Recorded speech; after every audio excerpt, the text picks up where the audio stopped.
روز 1 ایول پلیس ایتالیا خبر داد که برای اولین بار در تاریخ 84 میلیون تبلت کپتاگون را مصادره کرد.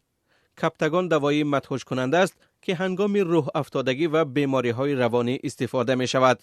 آن از هیدروکلورید فنیتیلین عبارت است. قاچاقچیان مواد مخدر را در سیلندرهای کاغذ و چرخه های آهنی در 3 کانتینر کشتی بارکش جای داده بودند که از سوریه به بندر سالرنای ایتالیا واقع در نزدیکی های شهر جنوبی ناپولی آمده بود.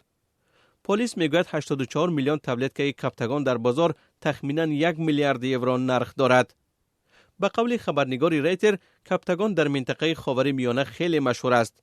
جنگجویان آن را استعمال نموده در زیر تاثیر آن از چیزی نمیترسند، مقاومتشان افزایش می‌یابد و آنها میتوانند چند روز را به تناول غذا پشت سر کنند. اصلا کپتاگون و یا به اصطلاح نشأه جهادیان یکی از منبع‌های اساسی درآمد افراطگرایان برای خریدن سلاح و مهمات جنگی میباشد. پلیس ایتالیا میگوید کرانتین در کشورهای اروپا باعث شد که تولید مواد مخدر صنعی در قلمرو اروپا متوقف گردد. از این رو قاچاقچیان مواد مخدر از سوریه بار آوردند. درباره صاحب بار قاچاقی و بازداشت کسی اطلاع نشر نشده است.